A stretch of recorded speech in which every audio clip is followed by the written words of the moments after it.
let's break down a couple things with drum soloing and improvisation a little bit. One of the things you use, and this is kind of the same stuff you use in any instrument and any music, started out way back with classical music, and they would do improvisations, and it's kind of continued since then. Classical kind of developed it into like this specific like thing that you do when you compose. But we'll pull from some of those things. So the first one is theme and variation. So you come up with some sort of pattern or theme.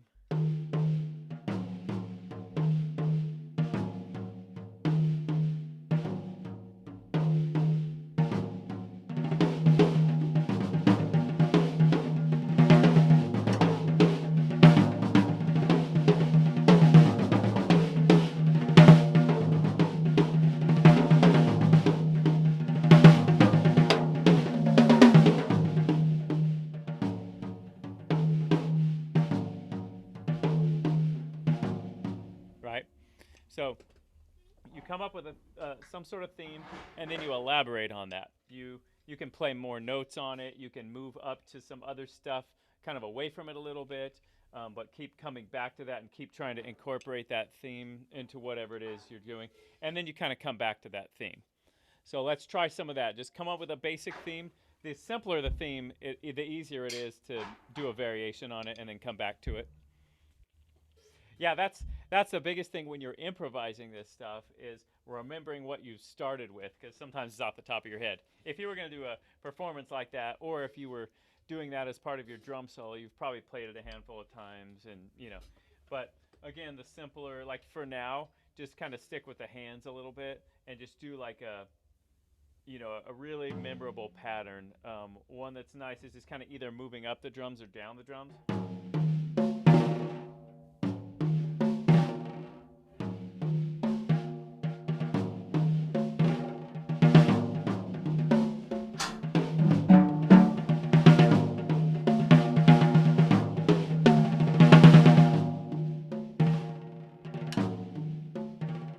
That's one of our tools as theme and variation. It doesn't have to just be on toms. It can be incorporating cymbals and hi-hats. It can be within or without grooves. A lot of different ways to do that. Another tool that we have is a simple one, is just doubling things up. So if you're playing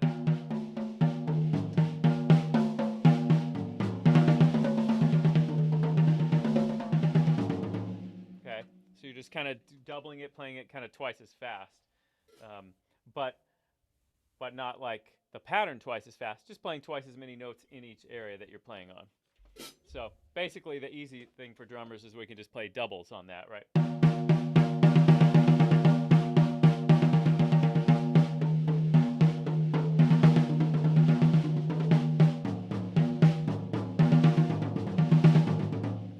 Okay, so let's do a little bit of that. Here's another one kind of along those same lines, usually called stretto, stretching things out. You're playing around and then you're kind of stretching that out.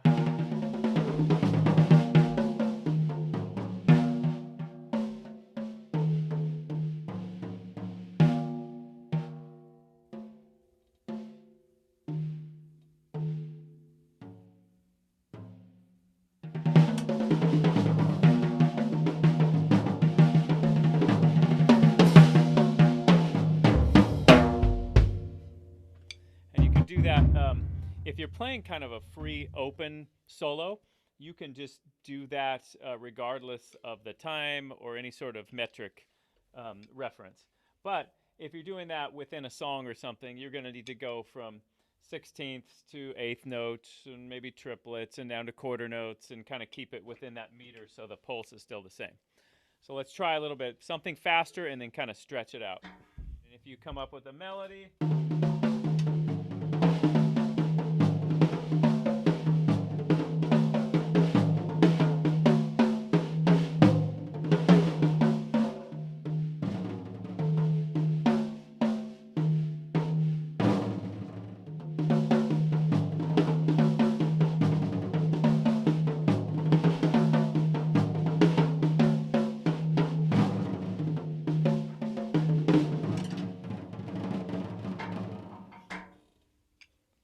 try that, just a simple melody, and then slow it down a couple times. 6, 4, 2, and then a buzz, like this.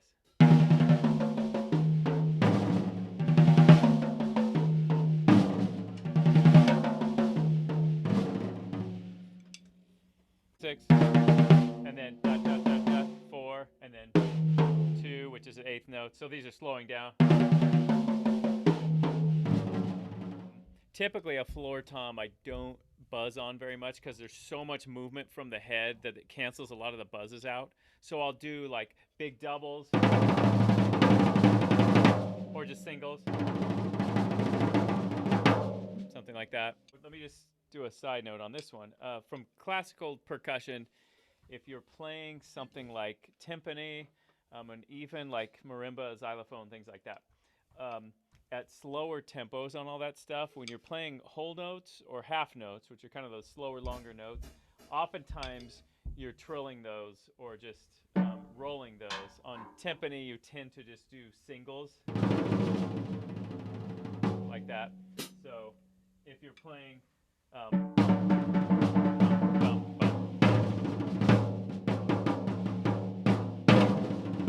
okay, so anytime, they don't even have to write a roll. If you see like a whole note, you're just going to go because you're going to kind of make that last for the whole bar. So that's another thing we do at those slower tempos. You heard me do a little bit, I heard you do it a little bit, which is just fill in with like buzz notes.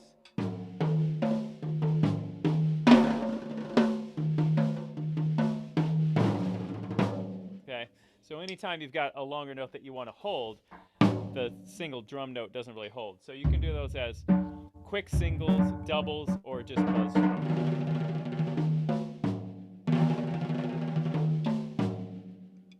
See if you can figure this one out.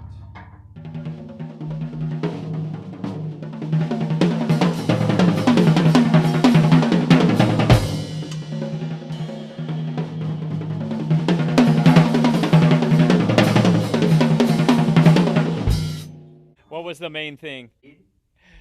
No, not the speed. I'll do it again.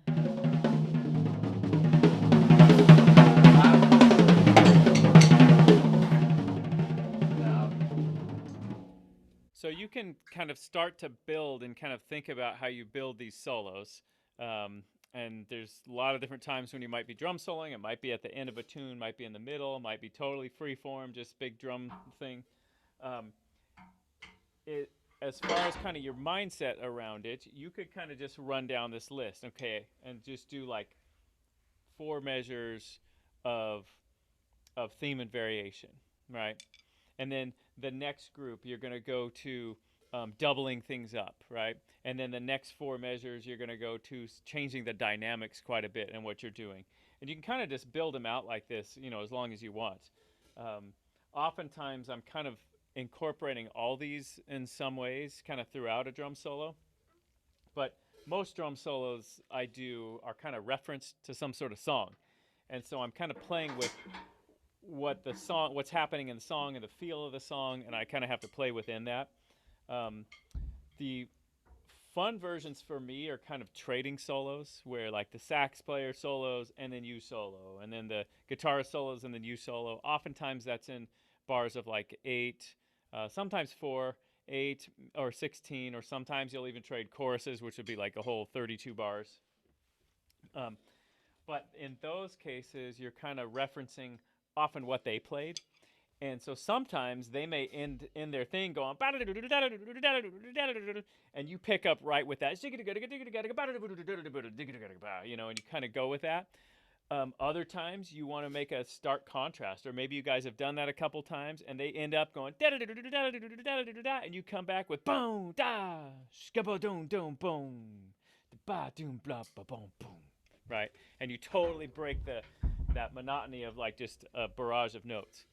So they may come at the end in their solo really loud, and maybe you drop it way down, and all of a sudden like everybody's attention goes to how quietly the drummer is playing compared to the sax player or something.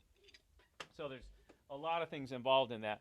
But if I'm just like soloing with myself, I might do like just start by trading 4s with myself. So